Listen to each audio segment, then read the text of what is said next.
Welcome to the No Guilt Fangirls Podcast, where liking what you like is never a bad thing. Here's your host and head fangirl in charge, Patty Holiday. Hey y'all, welcome to the No Guilt Fangirls Podcast. I'm Patty Holiday, your head fangirl in charge, and this is the Monday Movie Minute for December 16th, 2019. Now, if you haven't subscribed or given one of those 5-star reviews, I really appreciate if you can take a moment to do that. It does help other fangirls find us, and that's important because nobody likes to fangirl alone.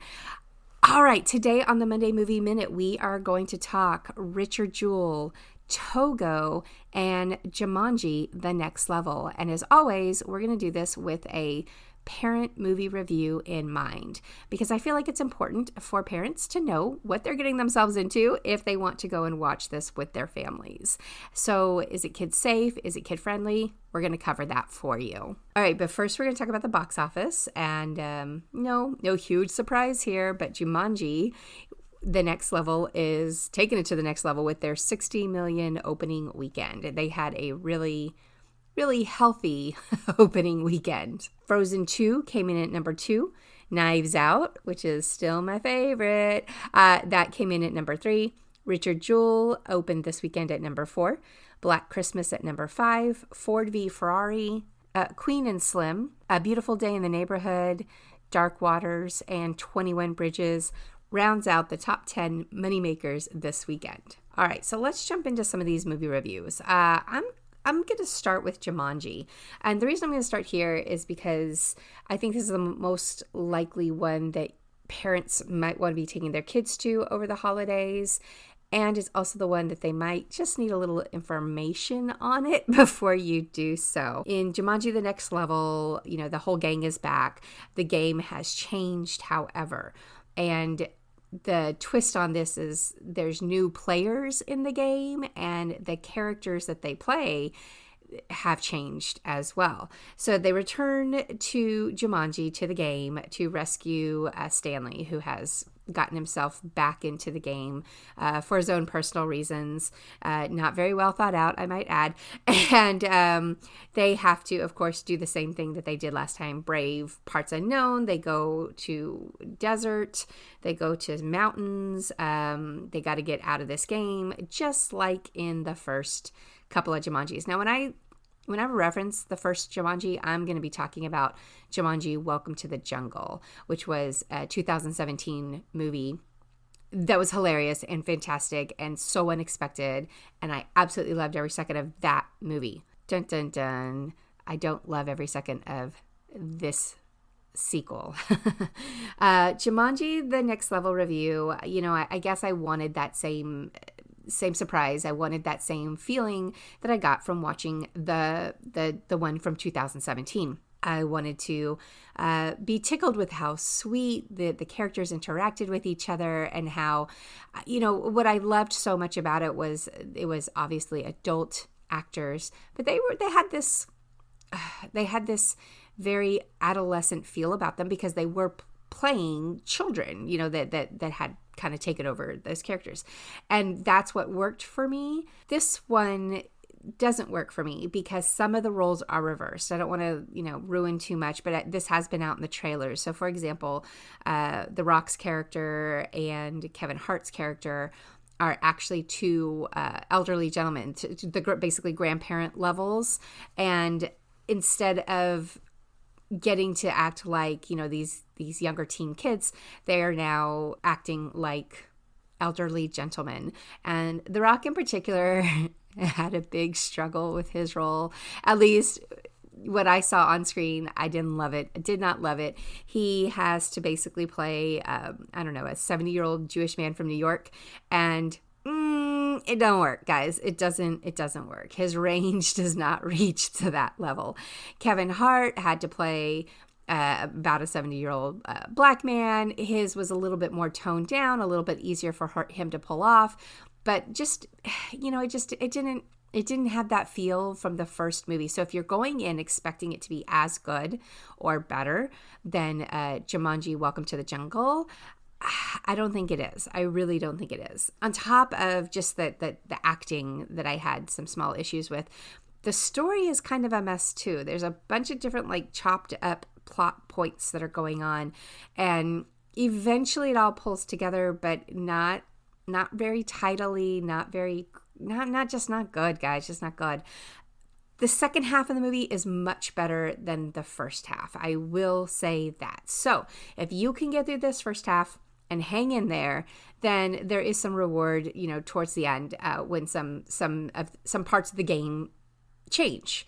And that's all I'm going to say about that. So yeah, the biggest issue I will say with this one, as far as from a parent standpoint, is going to be language. I will be honest, I didn't pay a lot of attention to the language in the first one, so it could very much be on par with the first movie. I don't remember. But what stood out with this one, with Jumanji, The Next Level, was the language, in particular by Fridge's character. He says, God damn, a whole lot. Like I lost count how many times, like 6 or 7 times at least. And GODDAMN. I'm just not going to say it because A, I don't like to, and B, I don't want it flagged on as inappropriate language on other countries who might be listening to this. But he says it as an exclamation, and he says it a lot. Like that's his go-to words. And if you have young kids, I have a problem when we are taking the Lord's name in vain to that extent, guys. It was too much. It was just too much. So that's my biggest issue. There were, there's other language points in it, but that's the one that was kind of my deal breaker, where I was like, I'm going to flag this as a concern for parents to be aware of. Overall, there's no sex. The violence is extreme, perilous situations, just like with the first Jumanjis. So keep that in mind. If you had a kid that was too intense for them in the first go round, then maybe not this one, because it's along the same lines where it comes to that. I will say, if you enjoyed the first one, if that kind of level of violence and language is okay for your family, then this one's probably just fine for your family too. However, I wanted to give you that heads up. Now, there was one extended joke about a character who is called a eunuch. He's not a eunuch, but they call him a eunuch. And so then there's a whole discussion about if he is missing or not missing his balls. And the 12-year-old boys in the audience are going to think this is the most hilarious thing in the entire world. Parents, heads up, that's the joke. If you want to prepare ahead of time, that does happen, and be prepared to answer some questions for your kids who maybe don't understand what a eunuch is. All right, so that's Jumanji, The Next Level. The next one, and what I'd say about that is, if you want to go see that, if it is on your list to go see it, I'm not saying not to go see it. Obviously, $60 million, it's making some money, it's good. But I think I would personally recommend to go to a matinee, so you're not spending full IMAX prices. Maybe go on $5 Tuesdays at the AMC, that kind of thing. I think it's just not completely worthy of a full ticket price, if that makes sense for you. Okay, now moving on. This one is TOGO, and TOGO is coming to Disney Plus on Friday. And I've actually seen quite a few advertisements and the trailer running on TV, on regular channels. So they're definitely trying to get it out there and put this movie out front. So what is TOGO about? TOGO is the untold true story. It's set in the winter of 1925, and it takes you across the treacherous terrain of the Alaskan tundra for an exhilarating and uplifting adventure that will test the strength, courage, and determination of one man, Leonard Seppala, and his lead sled dog, TOGO. So it's about sled dogs, okay? And what the more of the story that goes into this is there is an outbreak of diphtheria in the small town of Nome, Alaska. There's no way to get the medication needed to the children. It's primarily children involved, without somebody jumping in a sled and going hundreds of miles to get the medication and bring it back. The kicker is there's a huge storm coming, and so there's basically only one guy in town that can pull this off, and that's Seppala. It is a stunningly gorgeous film. I thought it was so beautiful. And yes, I'm a big dog lover too, so of course I didn't mind seeing these cute dogs on the screen. So if you're a dog lover, then you might actually know that story. This is also known as the Balto story, if you haven't heard it. So Balto kind of gets credit for what happened in this whole experience, but this is the true story where it's actually Togo. Togo was the lead dog, that was the hero dog, that if it wasn't for Togo, those kids wouldn't have survived, that the medication would not have gotten to where it was. Anyway, it's a great story. It's definitely worth sitting down to watching this one. Now, is it safe for kids? It's on Disney Plus, which, if you don't know, everything that's on Disney Plus is going to be PG-13 and under, and I believe this one is rated PG. It's pretty safe as far as there's no language, there's no sex. The violence is perilous situations that the dog and the man are put in, and so those are things to keep in mind. If you have the only concern I have about this movie is if you have a super sensitive child who is a huge dog lover, or a super sensitive adult who's a huge dog lover. I don't want to, give it's a true story, so you can Google it to find out what happens to the dogs. And I don't know if it's a spoiler or not, but it's okay. It's a happy ending, okay? But there's some scary moments with these dogs.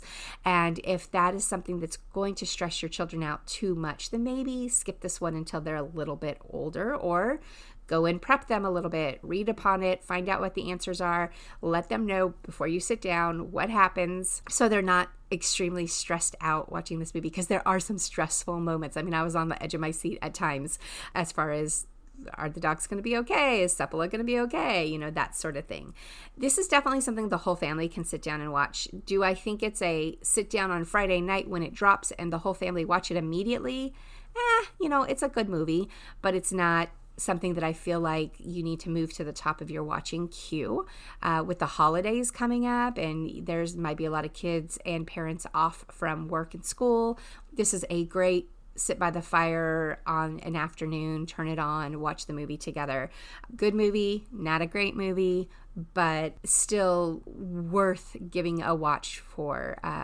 It's just so beautiful, and it's a tearjerker. Oh my gosh, please bring the tissues. All right, and I'm going to wrap it up with Richard Jewell. Richard Jewell is based on the true story. I can't even say this is a whole true story, but it's based on the true story of the bombing in Centennial Park, which happened at the 1996 Atlanta Olympics. Interestingly enough, I was actually there. I wasn't in the park when this happened, but I was in Atlanta. We had plans to go to the park that night, but because I've always been an old lady, we took a nap first to get our second win, because we've been at the Olympics all day long.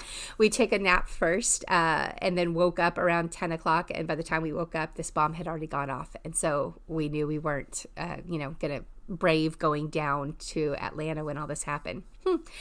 Anywho, so this was definitely something that I watched. I paid attention when it happened. It was something I was tracking at the time because, I was right there.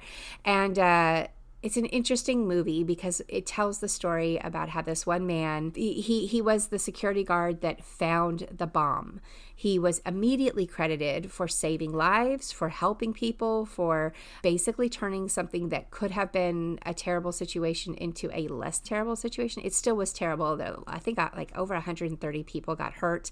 2 people died from this. It was a tragic situation, but the potential was much worse if he had not found the bag when he did. The problem is, within 2 or 3 days, he went from hero to suspect, and his whole life changed. And this is a story, and the way it's portrayed in this movie is a cautionary tale about what the government can do to you if you're in their sights. What I didn't like about it is I felt like it played a little fast and loose with some of the specifics. I do know that they exaggerated some things in particular, and they didn't need to. It's a compelling enough story as it was. This man's life was turned upside down for a couple of months while they were investigating him.